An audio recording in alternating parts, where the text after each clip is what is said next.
Sometimes, the most unexpected moments come not in boardrooms or headlines, but on quiet sidewalks, beneath fading sunlight, where innocence meets struggle.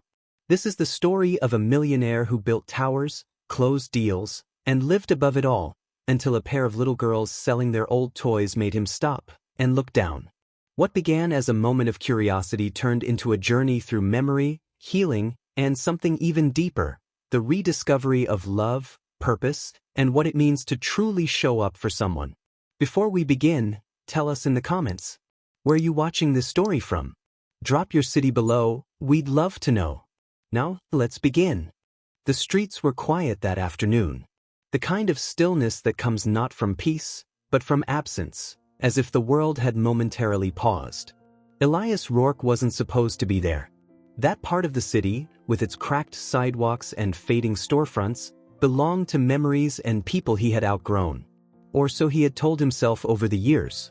But traffic had pushed him off his usual route, and now his luxury sedan idled at a red light near a forgotten corner of town. That's when he saw them. Two little girls, identical in every feature, sat cross-legged on a worn plaid blanket on the sidewalk. Their posture was unnaturally still for their age, their focus intense as they arranged a collection of old toys, bears with missing buttons, dolls with tangled hair, and tiny trucks with chipped paint. A cardboard sign, written in shaky, childish letters, leaned against a brick wall, selling for Mom. Elias blinked. Then again. Something about the scene refused to let him look away. He wasn't a man used to hesitation.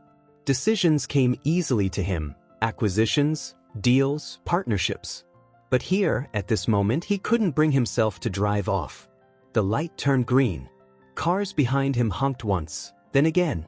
He turned the wheel abruptly and pulled over. From the sidewalk, the girls didn't notice him.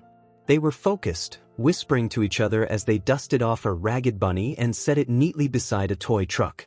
Their small hands moved with surprising care, like they knew each object held value, not in money, but in meaning. Elias stepped out, unsure why he was even walking toward them. His shoes, too polished for the pavement, clicked softly as he approached.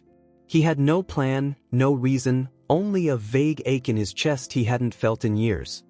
He crouched beside the display and picked up a small, worn-out doll. The fabric was frayed, its smile faded from time. But it had clearly been loved. For a man who had everything, he was suddenly aware of how little that meant. One of the girls looked up. Her eyes met his for a brief second, and then dropped again. No fear, no recognition, just quiet determination. He placed a folded bill on the blanket and nodded silently before turning back to his car. As he opened the door, a thought anchored itself in his mind. Why were they doing this alone? That night, the question lingered. He couldn't sleep. His bed, impossibly soft, offered no comfort.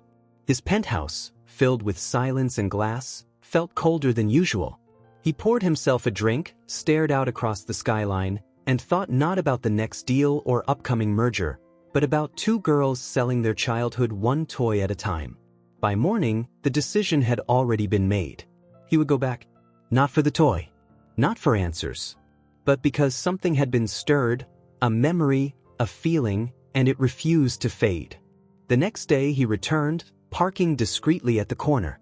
They were there again. Same blanket. Fewer toys. Same sign. He stayed back, watched from a distance.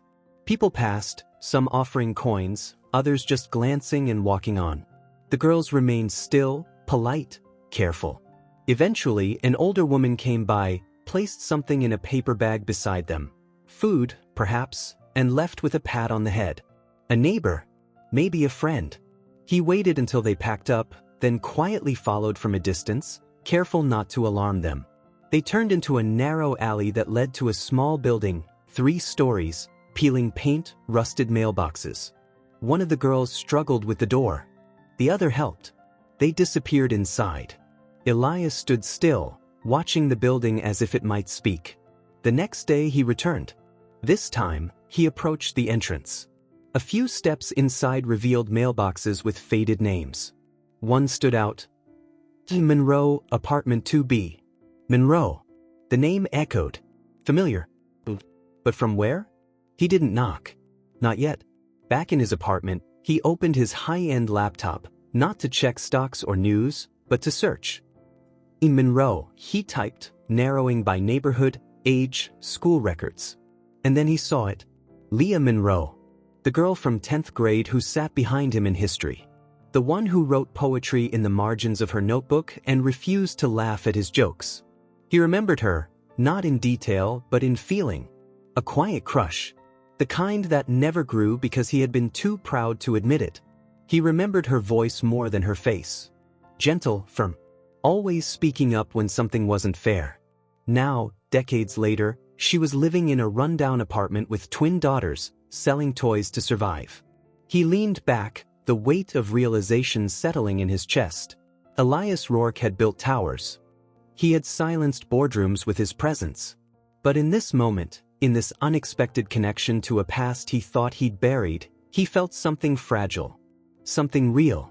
He closed the laptop slowly, as if it contained something sacred. Outside, the city continued to move.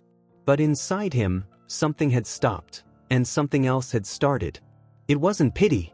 It wasn't nostalgia. It was the quiet pull of fate, and the beginning of a story he never saw coming. The following morning began like all the others. Coffee brewed automatically in a kitchen no one cooked in, blinds drawn back to reveal a view no one watched, silence stretching across rooms filled with luxury. But Elias didn't follow his usual routine. He didn't check the markets. Didn't answer the emails. He stood in front of the window for a long time, arms crossed, eyes unfocused. The name Leah Monroe echoed like a forgotten melody, delicate and persistent. Her face, once faint in memory, was growing clearer. Not because of yearbooks or photos, but because of those little girls. It was something in their manner, the calm strength, the quiet resilience. He had seen it before, sitting 2 desks behind him in high school. It hadn't changed, only grown older. By late afternoon, he was parked again at the corner. This time, he didn't stay in the car. The street was quieter than usual. The girls were there, but the blanket looked thinner, the toys fewer. One of them rubbed her eyes constantly. The other tried to smile when someone walked by, but her energy was dimmed. He watched from a distance. He wasn't ready to speak. There was still a distance between curiosity and involvement, and though he had already crossed the line silently, something in him held back. Maybe it was fear, not of them, but of what they might awaken in him. The hours passed slowly. Around dusk, they stood, folded the blanket, and began walking the same path through the alleyway. Elias followed again, careful, steps soft on the cracked pavement. This time, when they reached the building, he moved closer. The door to apartment 2B didn't close all the way. Through the narrow opening, he caught glimpses, the clutter of a small kitchen, a dim lamp, a couch where one of the girls curled up with a book. Then her voice. Not loud. Not dramatic. Just a soft call to the girls. The kind of voice that holds too much in too few words. Tired, but composed. Elias stepped back, heart beating harder than he expected. He hadn't seen her yet. Only heard. And that was enough. That night, his apartment felt colder. He tried to distract himself. He poured a drink, flipped through news, turned on music. Nothing filled the quiet. He thought of the girls again, their tiny shoes, the way they arranged each toy so carefully, as if each one carried a memory they weren't ready to let go of. And he thought of Leah, sitting just beyond a thin wall, trying to be strong for them. The next day, he did something unusual. He left a note at the door of apartment 2B, and signed, Anonymous. It simply said, if you ever need help, please don't hesitate to ask. Some people still care. He folded a small envelope with enough money to cover groceries for a month. Then he walked away. But walking away didn't help. He returned again the following day. And again after that. From across the street, he noticed small changes. The girls looked slightly less tired, a new bag of groceries appeared on their table one afternoon, and someone had taped the broken window pane in the stairwell. Quiet, subtle signs that someone was trying to hold things together. And still, no one else came. No father. No relatives. No friends. Each time Elias observed them, the same question returned stronger. Why were they doing this alone? He knew poverty from a distance. Knew it the way rich men did, through documentaries, numbers, reports. But this was different. This was personal. This was the first time he had seen it in someone whose voice he used to hear just behind his shoulder during math class. Whose notebook margins once held verses about stars and silence. Whose laugh used to start small and end in defiance. He remembered a poem she read aloud once, when no one else volunteered. He hadn't understood all the words back then, but he remembered the way she spoke them, like they mattered. Like she mattered. And now she lived behind a thin door, with twin daughters and no help. Elias wasn't used to helplessness. He was a man of action. When things broke, he fixed them. When deals failed, he rebuilt them. But this wasn't a deal. This was a family barely holding on, and he had no idea where to begin. One evening, he stood outside her building longer than usual. The hallway light flickered above his head. Music from another apartment floated through a half-open window. He considered knocking. He even raised his hand once. But he couldn't. Because what would he say? Remember me? I watched your children sell their toys on a blanket. I live in a world where I can fix things with money, but I don't know how to fix this. Instead, he walked down the street to a small grocery store and filled a bag with essentials, fruit, medicine, snacks he had seen the girls eating. He returned quietly and left it at her door, like the note before, unsigned. It wasn't charity. It was something else. Something harder to define. Back in his car, he sat in silence. The city lights flickered across his windshield, but his thoughts were elsewhere. He knew now. They were alone because there was no one else. And if no one else would step in, maybe he had to. Not out of guilt. Not out of debt to the past. But because two little girls had made him see a life he had never dared imagine. And because, somewhere behind that fragile door, was a woman who once spoke poems into rooms full of noise and never expected anyone to remember. But he did. There are moments that rearrange a man's life without asking permission. No noise. No warning. Just the slow, steady shift of something inside him. Something that refuses to return to its old shape. That was what Leah Monroe had become for Elias. He hadn't seen her face yet. Not fully. Only glimpses through shadows and silhouettes behind curtains. But her presence was unmistakable. Even after all those years, the gravity hadn't changed. She didn't have to speak for him to feel her.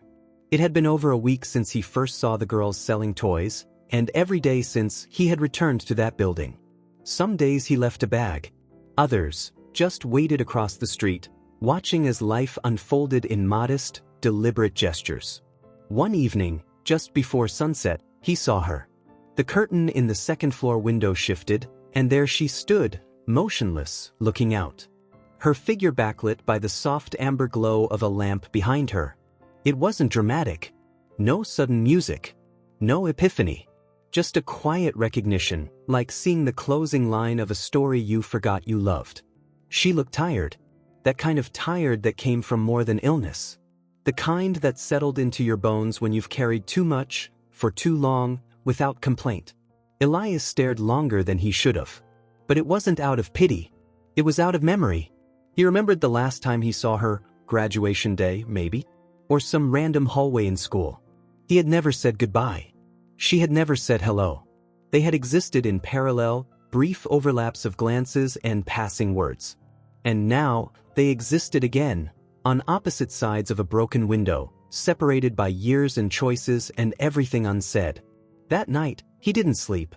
There were no dreams, only silence. He began digging deeper, not out of intrusion but out of need. He called in a favor, asked someone he trusted to check public records. No illegal digging, just surface-level facts.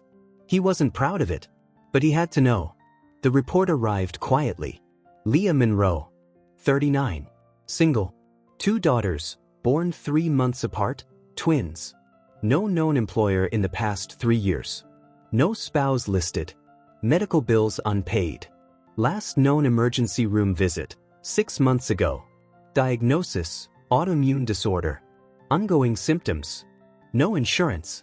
He read each line like a confession. She had been surviving in silence. And the worst part was, he had been living 10 minutes away, in a tower of glass, oblivious. That morning he walked instead of driving.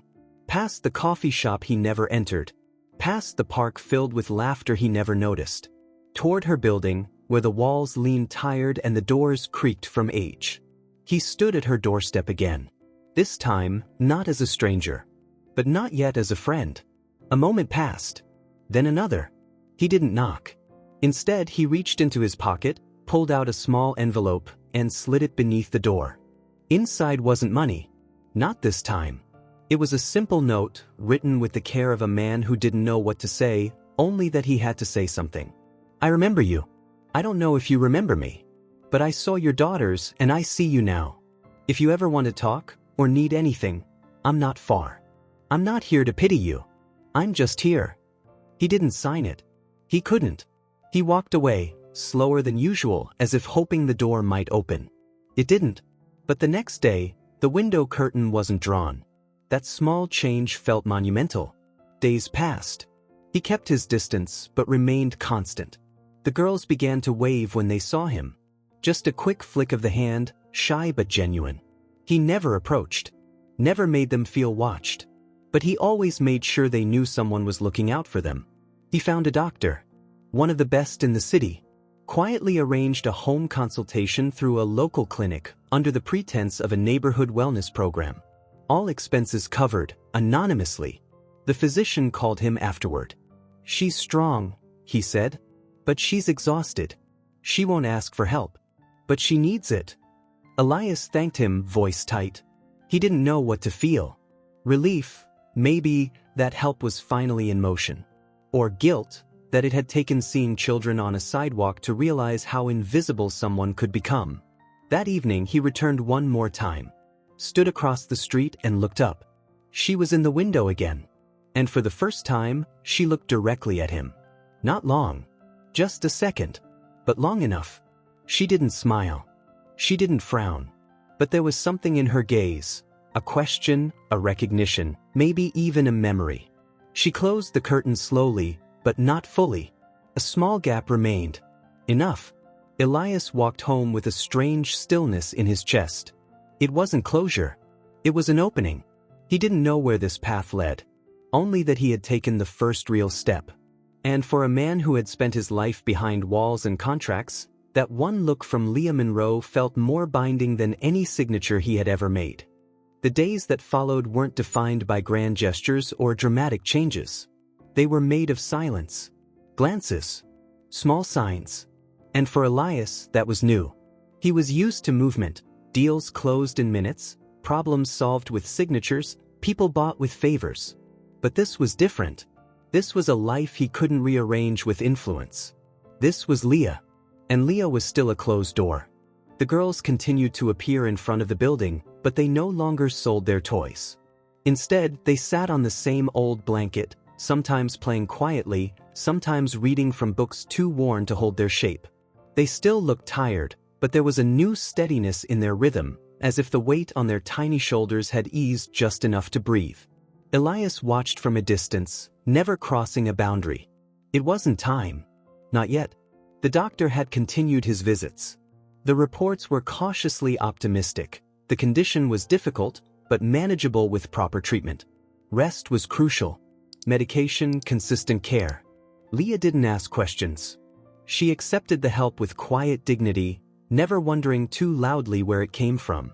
She had learned long ago that survival meant taking the good when it appeared, because it rarely did. One evening, Elias walked past her building just as the sun was beginning to fall. The light cast long shadows across the street, turning bricks golden and air soft. The girls were already inside. The blanket was folded, the toys gone.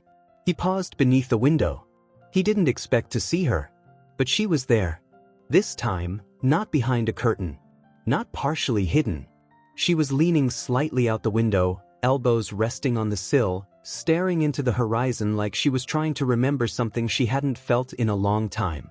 Peace, perhaps. She saw him. This time, she didn't look away. She didn't wave. Didn't smile. But something passed between them, not quite forgiveness, not quite understanding, but something closer to acknowledgement. As if to say, "You're here. I see you." He nodded once. She didn't nod back. She didn't have to. He walked away slowly, hands in his pockets, mind full of echoes from years ago. He remembered the way she used to sit alone during lunch breaks. Not out of isolation, but by choice. She was never cold. Just distant. The kind of person who belonged more to pages than conversations. He had admired her from afar. And now, all these years later, nothing had changed. He still admired her. Only now, it wasn't for the way she wrote poetry or held herself with grace in high school halls. Now it was for the way she stood between sickness and survival, between grief and responsibility, and never asked for anything. That night, Elias stood in his penthouse and stared at his reflection. A man who had everything. And yet, watching a woman with nothing made him feel more human than he'd ever allowed himself to be. He began visiting a part of the city he had long ignored. He donated to the community clinic anonymously, paid off debts that weren't his, left care packages at the doorstep of apartment 2B, school supplies, fresh groceries, warm blankets.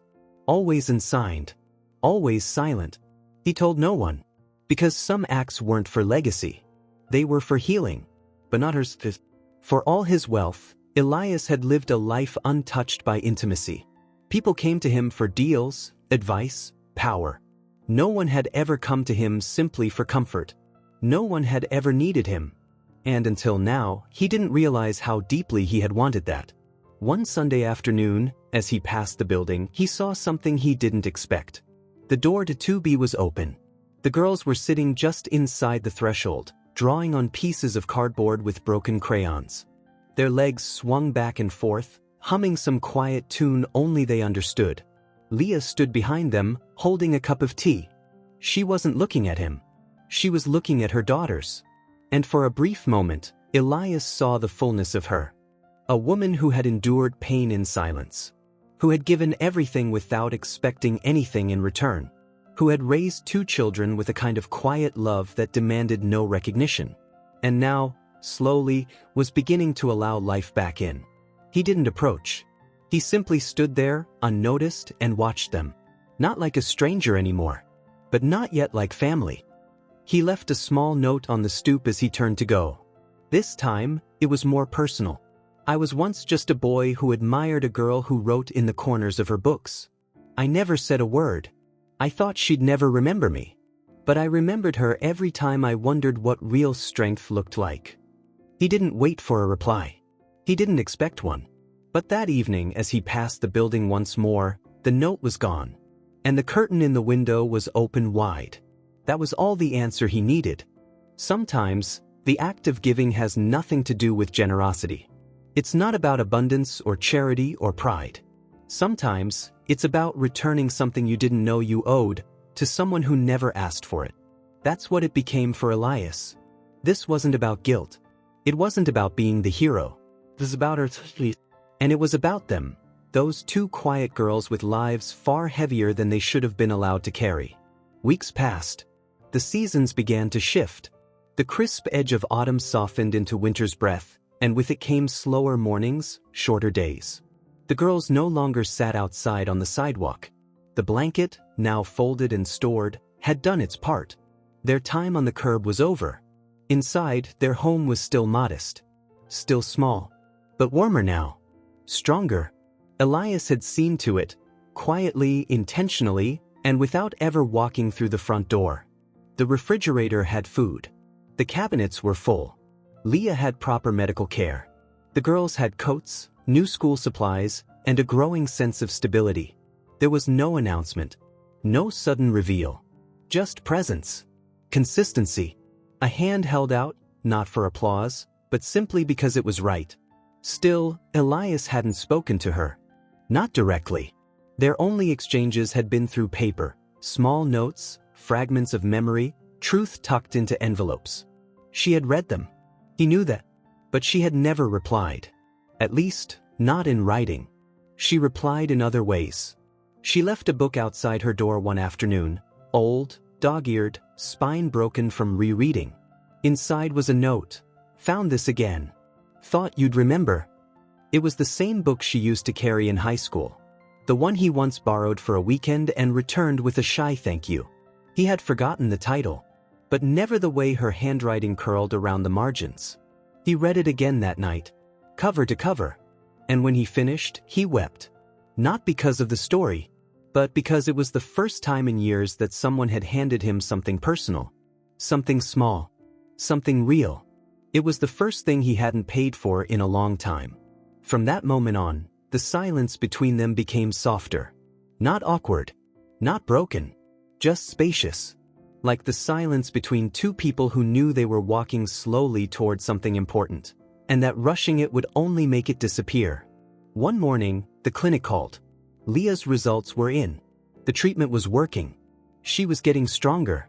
The flare-ups were less frequent. The fatigue had lessened. The color in her skin was returning.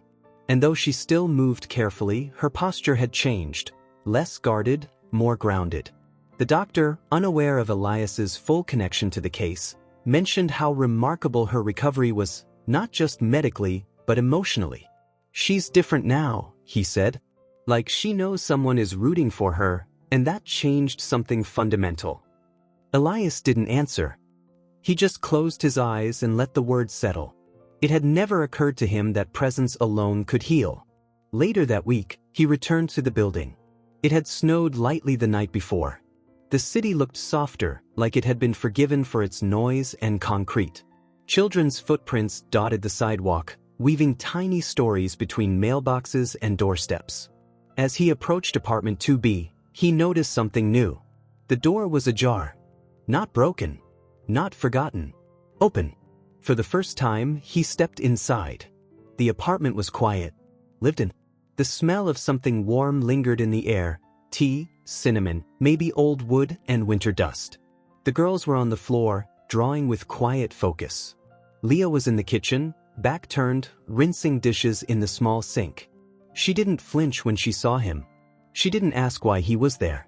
She just dried her hands slowly, turned, and met his gaze with calm. It was the first time they had looked at each other fully. No curtains, no windows, no past to protect. He didn't speak. Neither did she. But something in that moment was louder than words. An old connection, grown stronger in silence. She gestured toward a chair. He sat. And for the first time in decades, Elias Rourke felt home. They didn't talk about high school. They didn't talk about illness. They didn't even talk about the help he had given. It wasn't necessary. There was an understanding between them now, a mutual recognition that neither one had escaped life untouched, but that maybe, together, they had made it through a little softer. As the girls brought over their drawings to show him, he leaned in gently, offering words of encouragement, letting them guide the moment. They smiled, shy but bright. He hadn't meant to stay long. But he did. Hours passed. The apartment, though small, felt infinite.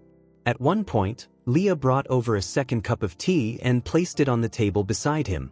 Their hands brushed briefly. Neither of them pulled away. And in that quiet, unremarkable touch, something deep shifted, not forward, not backward, but inward. A door opened, and this time, it wasn't just made of wood. Some transformations are so gentle, so unannounced, that you only notice they've happened once they're complete. Not with fanfare. Not with confessions. But with a quiet shift in rhythm. In the way days pass, in the way silence feels less empty, in the way someone's absence begins to matter. That's how it happened for Elias. Not suddenly, but steadily. The apartment on the second floor became familiar. The scent of tea brewing, the low hum of cartoons in the background, the sound of pencils scratching paper on the floor. These small domestic details began to fill spaces in him he didn't know were hollow. He was never invited in with grand words. There was no moment of declaration. But over time, he was simply included. He brought books for the girls.